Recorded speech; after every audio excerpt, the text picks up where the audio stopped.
नमस्कार, मैं हूं आपके साथ इश्तियाक अहमद और आप देख रहे हैं आर्य न्यूज। बुलेटिन की शुरुआत करेंगे इस वक्त बड़ी खबर से, जो कि मथुरा से आ रही है, जहां पर मथुरा में ऊर्जा मंत्री श्रीकांत शर्मा के तेवर सख्त दिखे हैं। और वहीं आपको बता दें, ऊर्जा मंत्री ने एसडीओ को फटकार भी लगाई है और समस्या का निराकरण ना होने पर लगाई ये फटकार। और पीड़ित उपभोक्ता को नहीं हो रही थी सुनवाई, जिसके बाद मंत्री ने फटकार लाई है। श्रीकांत शर्मा पैतृक गांव गंठोली पहुंचे थे, जहां पर उन्होंने एसडीएम की फटकार लगाई है, जहां पर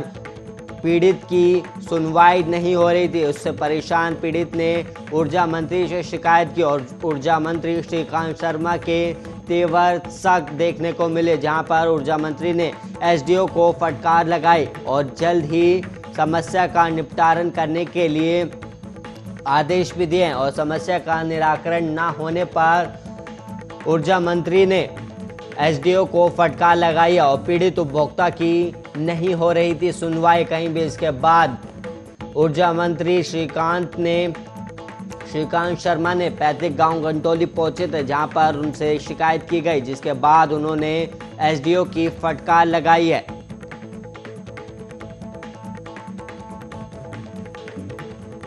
देश में लगातार नशा तस्करों का जाल फैलता जा रहा है। हालांकि इनके ऊपर सख्ती भी की जा रही और आए दिन नशे की खेप जब्त किए जा रहे हैं। और वहीं इसी बीच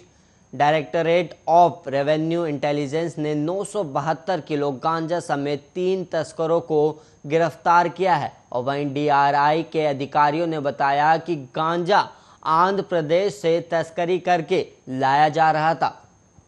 और सूचना मिलने पर डीआरआई की टीम ने लखनऊ के पास घेराबंदी करके ट्रक को रुकवा दिया और तलाशी लेने पर ट्रक में छिपाकर रखे गए गांजे के पैकेट बरामद हुए और तीनों आरोपियों के खिलाफ एनडीपीसी एक्ट के तहत मुकदमा दर्ज किया गया। और वहीं डीआरआई के अधिकारियों ने बताया कि तीनों तस्कर आंध्र प्रदेश से गांजे की सप्लाई लेकर प्रयागराज से लखनऊ आए और आगरा एक्सप्रेसवे से आगे जाने की कोशिश कर रहे थे। और वहीं डीआरआई को भारी मात्रा में गांजे की सप्लाई की सूचना मिली थी और जिसके बाद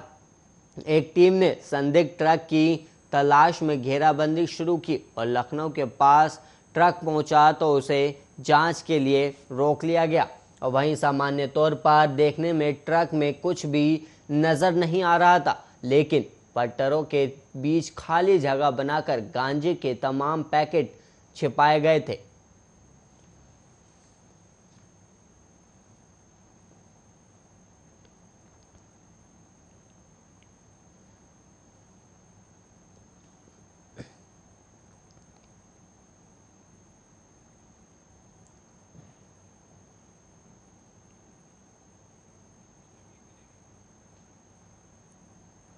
अलीगढ़ के थाना गोंडा क्षेत्र में हुई 4 साल की बच्ची की हत्या का पुलिस ने 48 घंटे के अंदर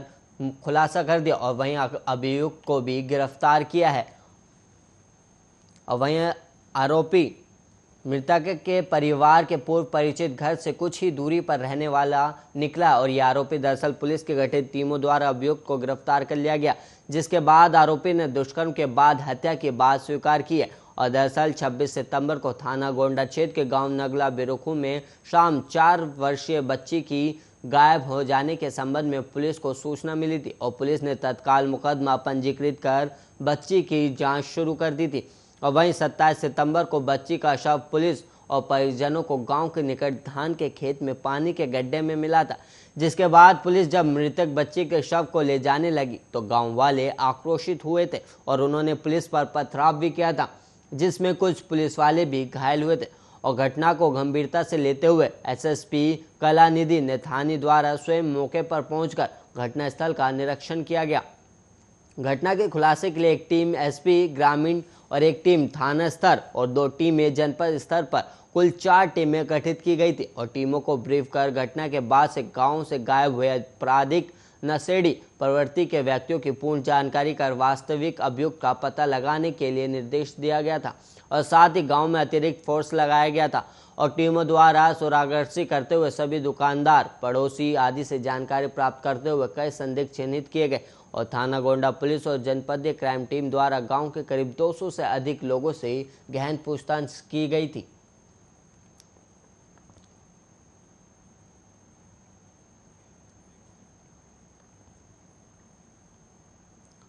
राजधानी दिल्ली का एक इलाका एक बार फिर गैंगवार से थर्रा उठा था और जहां एक कार सवार युवक की गोली मारकर हत्या कर दी गई और इस वारदात से पूरा इलाका गोलियों की आवाज से गूंजने लगा। लोगों के बीच अफरा तफरी मच गई। पुलिस मामले की जांच करी और घटना दिल्ली के द्वारका जिले की, जहां नजफगढ़ से आगे खैरा रोड पर कार सवार एक युवक को कार के अंदर ही गोली मारकर मौत की नींद सुला दिया गया। मृतक की पहचान शिवांग के रूप में हुई है और वो मुंडेला खुर्द का रहने वाला था और उसके जिस्म में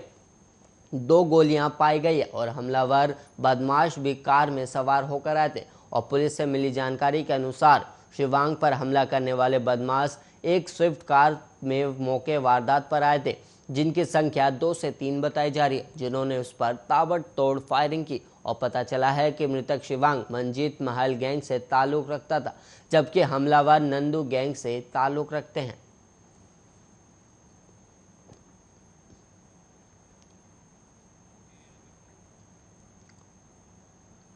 रुड़की में रायसी के एक इंटर कॉलेज से एक किशोरी को अपहरण कर ले जा रहे 2 युवक को खानपुर पुलिस ने यूपी बॉर्डर पर पकड़ लिया और वहीं खानपुर पुलिस ने उन्हें लक्सर पुलिस को सौंप दिया है और पुलिस ने दोनों के खिलाफ अपहरण का केस दर्ज कर लिया और साथ ही कोर्ट में पेश कर जेल भेज दिया गया। उत्तर प्रदेश के बिजनौर जिले के मंडावर थाना क्षेत्र का एक गांव लक्सर की ओर बसा हुआ है। गांव निवासी एक ग्रामीण की नाबालिग बेटी लक्सर कोतवाली क्षेत्र के रायसी के एक इंटर कॉलेज में पढ़ती है और वहीं सोमवार को ग्रामीण अपनी बेटी को कॉलेज में छोड़ने के बाद घर चला गया और कुछ देर बाद उसको किसी ने फोन कर सूचना दी कि उसकी बेटी को 2 युवक अपहरण कर खानपुर की ओर ले गए और ग्रामीण ने पुलिस को फोन कर सूचना दी और सूचना पर पुलिस ने यूपी बॉर्डर पर चेकिंग शुरू की और इस दौरान खानपुर पुलिस को लक्सर की ओर से आ रही बाइक पर सवार किशोरी के चीखने की आवाज़ सुनाई दी और पुलिसकर्मी ने सड़क पर बैरिकेडिंग लगाकर रास्ता बंद कर दिया और साथ ही बाइक सवार युवकों की घेराबंदी कर पकड़ लिया और वहीं किशोरी को कब्जे से मुक्त कराया और खानपुर पुलिस ने दोनों युवकों को लक्सर पुलिस को सौंप दिया और किशोरी के पिता ने लक्सर कोतवाली पहुंचकर दोनों आरोपियों के खिलाफ बेटी का अपहरण करने की तहरीर भी दी और कोतवाली प्रभारी प्रदीप चौहान ने बताया कि जावेद और भूरे निवासी गांव पीड़ बरडोली थाना जिजाने जिला शामली के खिलाफ अपहरण का मुकदमा दर्ज कर कोर्ट में पेश कर जेल भेज दिया गया है।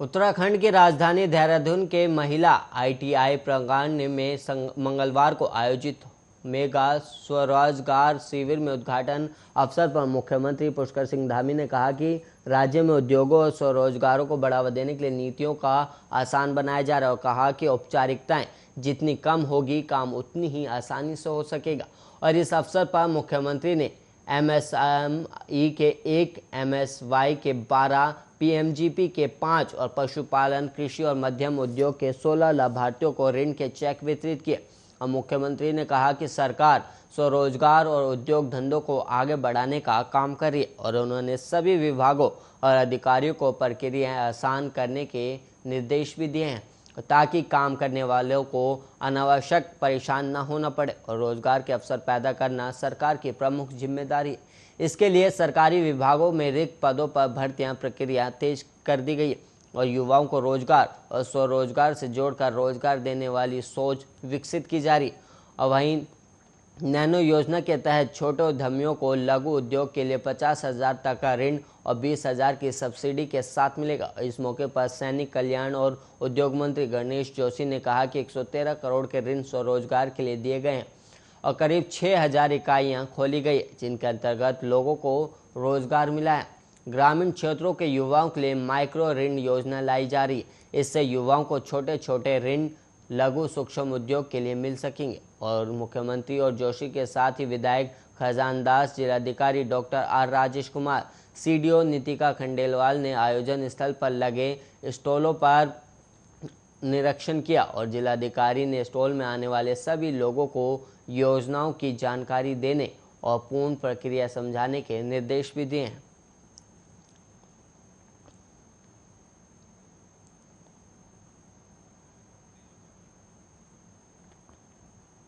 लद्दाख के पूर्वी हिस्से में तनातनी के बाद चीन ने अब उत्तराखंड में भी नापाक हरकत की है और जानकारी के मुताबिक चीनी सेना के 100 से ज़्यादा जवान बॉर्डर पार कर भारत में घुस आए थे और ये सैनिक उत्तराखंड के बाराहोती इलाके में घुसे थे। और वहीं आपको बता दें कि यह घटना 30 अगस्त की है और ये चीनी सैनिक भारत की सीमा के 5 किलोमीटर अंदर घुसे थे और इनके पास 50 से अधिक घोड़े भी थे। और इस घुसपैठ के कुछ घंटों के बाद उत्तराखंड के बाराहोटी क्षेत्र से चीनी सैनिक वापस लौट गए थे। जानकारी के अनुसार तुन्नीजून लापास को पार करने के बाद चीन के 100 से अधिक सैनिक भारतीय क्षेत्र में 5 किलोमीटर से भी ज़्यादा अंदर पहुंच गए थे। और रिपोर्ट में यह भी दावा किया गया है कि इन सैनिकों ने लौटने से पहले इस क्षेत्र में स्थित एक पुल पर हमला करते हुए उसे ध्वस्त कर दिया था। और इस रिपोर्ट को लेकर कांग्रेस नेता राहुल गांधी ने ट्वीट करते हुए मोदी सरकार पर निशाना साधा। आपको बता दें कि इस क्षेत्र में भारत तिब्बत सीमा पुलिस के जवान तैनात हैं और भारतीय सैनिकों ने सूचना मिलने के बाद इस क्षेत्र में गश्त भी की थी और बाराहोटी में उल्लंघन की घटनाएं हो रही। हालांकि भारतीय अधिकारियों को 30 अगस्त के दिन सीमा पार आने वाले चीनी सैनिकों की संख्या को लेकर काफ़ी हैरानी हुई थी और इससे पहले भी सितंबर 2018 में चीनी सैनिकों के इस क्षेत्र में एक से अधिक बार घुसपैठ की खबरें सामने आई थी।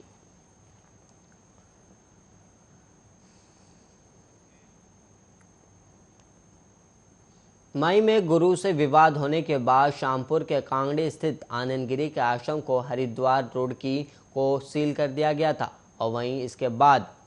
आनंदगिरी को हरिद्वार के एक आश्रम के परमाध्यक्ष ने शरण दी थी। ऐसे में जल्द ही सीबीआई संत से भी पूछताछ कर सकती है और सीबीआई आनंद को रिमांड पर लेकर जल्द ही हरिद्वार पहुंचेगी। यहां पर कई लोगों से पूछताछ भी करेगी। अखिल भारतीय अखाड़ा परिषद के अध्यक्ष श्री महंत नरेंद्र गिरी की मौत के मामले में सीबीआई ने आनंद गिरी, आद्या तिवारी और संदीप तिवारी की 7 दिनों की रिमांड ली है और रिमांड 4 अक्टूबर तक चलेगी। ऐसे में नया मामला सामने आया है और श्री महंत नरेंद्र गिरी और उनके शिष्य आनंद गिरी के बीच हुए विवाद के बाद शामपुर कांगड़ी गांव में बन रहा आनंद गिरी का आश्रम 13 मई को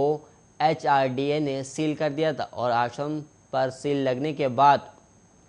आनंद गिरी को हरिद्वार के एक बड़े संत और आश्रम के परमाध्यक्ष ने शरण दी थी। इसका खुलासा आश्रम सील होने के बाद एक इंटरव्यू के दौरान आनंद गिरी ने खुद किया था। आनंद गिरी ने कहा था कि वो उन दिनों हरिद्वार के एक आश्रम में शरण लेकर रह रहे थे। उत्तर प्रदेश की ओर से गठित की गई एसआईटी जांच में हरिद्वार के 18 लोगों के नंबर भी सामने आए हैं और वहीं रसूखदार और प्रॉपर्टी डीलर भी हैं। और वहीं सीबीआई आनंद गिरी को रिमांड पर लेकर हरिद्वार पहुंचने के बाद इनसे भी पूछताछ की जाएगी। और महंत नरेंद्र गिरी के मोबाइल नंबर की कॉल डिटेल के बाद हरिद्वार के 18 लोगों के मोबाइल नंबर सामने आए थे, जिसमें से हर की पौड़ी पर स्थित एक प्रसिद्ध दुकानदार और 2 प्रॉपर्टी डीलरों को प्रयागराज में बुलाकर पूछताछ भी की गई है।